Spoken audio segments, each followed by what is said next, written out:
Is there a change happening? Where's the aid for America? 40 billion to Ukraine. And inflation so very marked. Society is going bonkers. People buying guns. Oh boy. But seems like a change is wanting to occur. It's like swimming 3/4 way across the river and trying to turn back. Because you realize how and where you're going was stupid. And so, Blinken and Biden are now changing their course, coming off their high horse and aggressive disposition, and now eating humble pie, calling this leader, that leader, begging for communication, begging for oil. Austin contacted the Kremlin, spoke with them for an hour. We're told he was demanding a ceasefire. Like Zelensky demanding this and demanding that. When you're a beggar, you don't demand nothing. Listen to this, Blinken. The new guy, eating humble poop. That's all it shows. Having embarked on a wrong course. It's blowing up. Like Boris Johnson making stupid ideas and disposition. And at times like these, diplomacy is vital. It's how we make clear our profound concerns, better understand each other's perspective, and have no doubt about each other's intentions.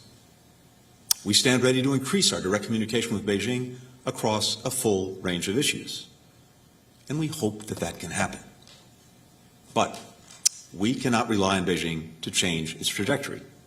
So, we will shape the strategic environment around Beijing to advance our vision for an open, inclusive international system.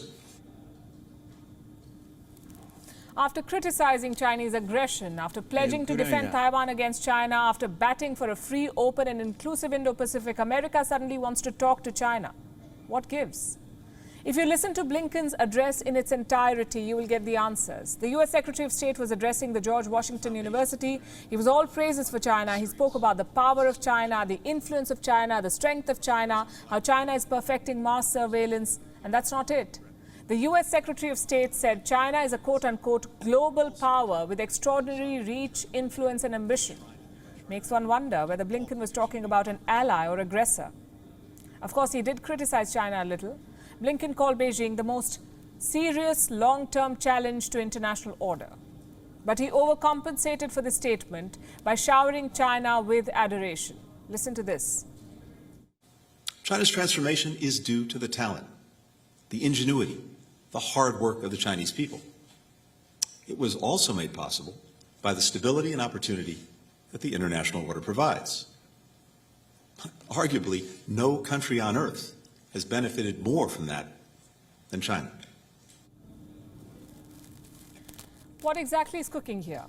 Just earlier this week, the American leadership was in Tokyo pledging to work together with Quad partners to counter China. Australia, we know, is doing its bit. Like you just heard, their foreign minister is in Fiji. She's trying to check China's unsolicited outreach in the Pacific. India is doing its bit, checking Chinese troops in Ladakh. Japan is doing its bit, scrambling jets over the Sea of Japan. But America here seems to have become the weak link already. It is unilaterally extending an olive branch to the common foe. 3 days after the Quad summit, the U.S. wants to increase diplomacy with Beijing.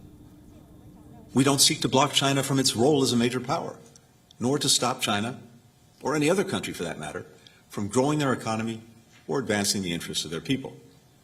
But we will defend and strengthen the international law, agreements, principles, and institutions that maintain peace and security, protect the rights of individuals and sovereign nations, and make it possible for all countries, including the United States and China, to coexist and cooperate. It is no wonder the world today is doubting America's reliability as an ally. In the last few months, Washington fanned the war in Ukraine and then backtracked. In the last week alone, America fanned the conflict in Taiwan, and now it is talking about cooperating with Beijing. What does the White House want? Blinken says America wants to put diplomacy at the center of its foreign policy. Well, good for them. But its leaders should then ask themselves whether American diplomacy is delivering. Blinken mentioned Russia during his address. He should be able to recall all the diplomatic channels the West opened with Russia, all the jetting in and jetting out in the weeks leading up to the war. What happened? Russia still invaded Ukraine. Diplomacy failed. It also failed in Afghanistan. About all the talk about transitioning out of America's longest war, and US troops had to flee Afghanistan overnight. American diplomacy failed with North Korea as well. 2 big summits later, North Korea is still launching missiles. And then we have Iran. Biden has been in office for 16 months. How many more rounds of talks before there's finally a deal? And how many more failed diplomatic attempts before America realizes that dialogue only works when both sides are ready to listen? Of course, this administration is so corrupt and evil, and their ideas are so foolhardy that it is doomed for failure, and it's as if they want to take the United States down with them. The only solution is that we need a change of course. Lord help us.